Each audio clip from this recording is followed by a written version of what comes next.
ఎప్పుడైతే తప్పిపోయిన కుమారుడు తిరిగి తండ్రి చెంతకి వచ్చాడో ఆ తండ్రి ఎంతో సంతోషంతో ప్రశస్తమైన వస్త్రములు ధరింపజేయడం మాత్రమే కాదు, ఉంగరం పెట్టి పాదములకు చెప్పులు తొడిగినట్టుగా, క్రొవ్విన దూడను వధించినట్టుగా వాక్య భాగంలో ధ్యానం చేస్తున్నాం ప్రియులరా. ఈ యొక్క వాక్య భాగంలో ధరింపజేయబడిన వస్త్రములు కోల్పోయిన గౌరవాన్ని తిరిగి పొందుకున్నట్టుగా, కోల్పోయిన జీవితాన్ని తిరిగి పొందుకుంటున్నట్టుగా.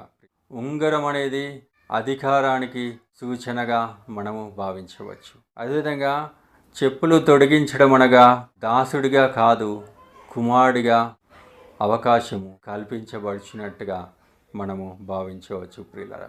ఆ తండ్రి తన కుమారుని క్షమించి గొప్ప విందు ఏర్పాటు చేసినట్టుగా ఈ యొక్క వాక్య భాగంలో ధ్యానం చేసుకొని ఉన్నాం ప్రియులరా. లూకా సువార్త 15వ అధ్యాయము 25వ వచనం నుండి 32వ వచనం వరకు, అనగా చివరి వచనం వరకు. అంతా పరిస్థితులు బాగున్నాయి. తప్పిపోయిన కుమారుడు వచ్చాడు. ఇంట్లో సంతోషకరమైన వాతావరణం ఉంది. అటువంటి సంతోష సమయంలో పెద్ద కుమారుడు పొలం నుండి తిరిగి వచ్చాడు. ఇంటి దగ్గర వాయిద్యాలు వాయించుతున్నారు, నాట్యం చేస్తున్నారు. అసలు అర్థం కాలేదు. వచ్చేసరికి సందడి వాతావరణం ఏంటి, అసలు ఇంట్లో ఏం జరుగుతుంది, నేను లేకుండా నాకు తెలియకుండా ఈ ఉత్సాహ వాతావరణం ఏంటి, ఈ విందు కార్యక్రమాలు ఏంటి, అర్థం కావట్లేదు ఆ పెద్ద కుమారుడికి. దాసులను పిలిచి అడిగినట్లుగా మనం చూస్తున్నాం. నీ తమ్ముడు వచ్చి ఉన్నాడు, అతడు తన యొద్దకు సురక్షితంగా వచ్చినందుకు నీ తండ్రి క్రొవ్విన దూడను వధించి ఉన్నాడని ఆ దాసుడు చెప్పాడు.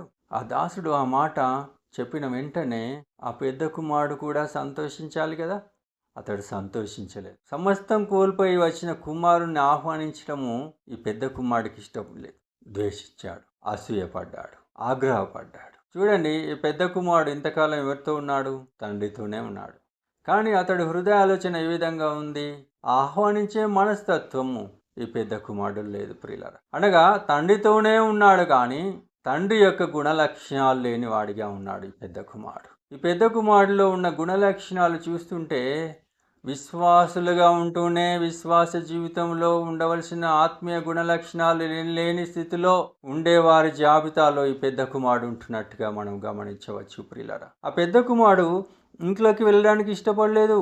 తండ్రికి తెలిసి వెలుపలికి వచ్చి లోపలికి రమ్మని ఆహ్వానించినప్పుడు, బ్రతిమాలినప్పుడు ఆ తండ్రితో, ఇదిగో ఇన్ని ఏండ్ల నుండి నీకు సేవ చేయుచున్నాను, నీ ఆజ్ఞను నేను ఎప్పుడు మీరలేదే, అయినా కూడా తన స్నేహితులతో మరి వేశ్యలతో పాప సంబంధమైన జీవితం జీవించి వచ్చిన వాడికి క్రొవ్విన దూడను వధించి నువ్వు ఇటువంటి విందులు ఏర్పాటు చేస్తావా? చూడండి, మన యొక్క విశ్వాస జీవితంలో కూడా సంఘ సహవాసంలో ఎవరైనా ఒకరు తప్పిపోయిన వారిగా ఉండి తిరిగి సంఘంలో సమకూర్చబడ్డప్పుడు ఆ యొక్క సంఘానికి వచ్చిన విశ్వాసులు ఈ తప్పిపోయిన వాడిని తిరిగి సంఘానికి రాణిస్తున్నారు, ఇలాంటి వారిని ఎందుకు రాణిస్తున్నారు ఆలోచన చేస్తుంటారు. అయితే ప్రియులరా, తండ్రితో కలిసిన జీవితం ఇష్టపడట్లేదు. బయట ఉండిపోయాడు, గృహంలోకి రావడం లేదు. ఈ విషయం తెలిసి తండ్రి వెంటనే బయటికి వచ్చి ఎంతో బ్రతిమాలాడు, లోపలికి రమ్మని కోరి ఉన్నాడు. తన తండ్రితో, ఇన్ని ఏండ్ల నుండి నీకు సేవ చేయుచున్నాను, కనీసం ఒక మేక పిల్ల అయినా ఇచ్చావా? పాప సంబంధమైన జీవితం జీవించేవాడిని ఆహ్వానించి క్రొవ్విన దూడను వధిస్తావా? అడిగినట్టుగా మనం చూసినాం, ప్రశ్నించినట్టుగా మనం చూసినాం. అంటే ప్రియులరా, ఈ పెద్ద కుమారుడు తండ్రితోనే ఉన్నాడు కానీ తండ్రికి లోబడిన జీవితం కాదు. అనగా సంఘ సహవాసంలోనే కొందరు ఉంటుంటారు విశ్వాసులుగా, కానీ మరి దేవునితో సన్నిహిత సంబంధం లేని స్థితిలో ఉంటుంటారు. కాబట్టి విశ్వాసుల గుంపులో ఉండేవారంతా కూడా విశ్వాసులే అని మనం భ్రమపడకూడదు. నిజమైన మారు మనస్సు జీవితం మనం కలిగి ఉండాలి. ఈ యొక్క వాక్య భాగంలో మనం చూస్తున్నాము, ఆ తండ్రి అన్న మాట ఏమిటంటే, కుమారుడా, నీవెల్లప్పుడూ నాతో కూడా ఉన్నావు, నావన్నీ నీవి, మనము సంతోషపడి ఆనందించుట యుక్తమే అని చెప్పినట్టుగా మనం చూస్తున్నాం. ఈ యొక్క తండ్రిలో మన తండ్రి అయిన దేవుని యొక్క ప్రేమను మనం చూస్తున్నాం. తప్పిపోయి సమకూర్చబడిన ప్రతి ఒక్కరిని మన ప్రభు ఆహ్వానించేవారిగా ఉన్నారు, ప్రేమించేవారిగా ఉన్నారు. ద్రాక్షవల్లిలో తీగ మాదిరిగా ఉన్న పెద్ద కుమారుడు ద్రాక్షవల్లికి దూరం అవడానికి ఇష్టపడుచున్నాడు. అనగా నీవు నేను కూడా మన యొక్క విశ్వాస జీవితంలో మనము పెద్ద కుమారుడు వలె జీవిస్తున్నామా, చిన్న కుమారుడు వలె జీవిస్తున్నామా? పెద్ద కుమారుడు తండ్రితోనే ఉన్నాడు కానీ తండ్రి యొక్క గుణలక్షణాలు కలిగి లేడు. చిన్న కుమారుడు తండ్రికి దూరమైన జీవితం జీవించాడు. అన్నీ కోల్పోయిన తర్వాత పాప సంబంధమైన జీవితం జీవించి శరీర సంబంధమైన కోరికలు తీర్చుకొని ఎంతో దయనీయమైన స్థితిలో తిరిగి మారు మనసు అనుభవంతో హృదయపూర్వకంగా తండ్రి చెంతకి వచ్చినట్టుగా మనం చూసినాం ప్రియులరా. ఈరోజు ప్రభు మనల్ని ఒక ప్రశ్న వేయుచున్నారు. తప్పిపోయి మారు మనసు అనుభవంతో హృదయపూర్వకంగా దేవుని సన్నిధికి చేరే స్థితిలో ఉన్నవారిగా మనం ఉంటున్నామా? లేకపోతే వేషధారణతో కూడిన నామకార్థ క్రైస్తవ జీవితం జీవిస్తూ సంఘ సహవాసంలో ఉంటూనే ఒకరిని ప్రేమించే మనస్తత్వం లేకుండా, ఒకరిని క్షమించే మనస్తత్వం లేకుండా ఉండే గుణలక్షణాలు కలిగి ఉన్నట్టయితే మనము మందిరానికి వెళ్ళినా కూడా, విశ్వాసుల గుంపులో ఉన్నా కూడా మనము దేవునితో మన యొక్క సన్నిహిత సంబంధాన్ని, సంతోషాన్ని అనుభవించలేని స్థితిలో ఉంటాం. ఈ పెద్ద కుమారుడిని ఎంత మరి బ్రతిమాలుకున్నా తండ్రి, ఈ నీ తమ్ముడు చనిపోయి తిరిగి బ్రతికెను, తప్పిపోయి దొరికెను అని అతనితో చెప్పాను అనే మాటతో లూకాసు వార్త 15వ అధ్యాయంలో ఉన్న 3వ ఉపమానం ముగించబడుతుంది ప్రియులారా.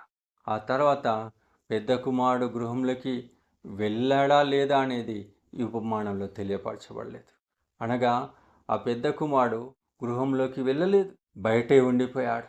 తప్పిపోయిన వాడు తిరిగి సమకూర్చబడ్డాడు.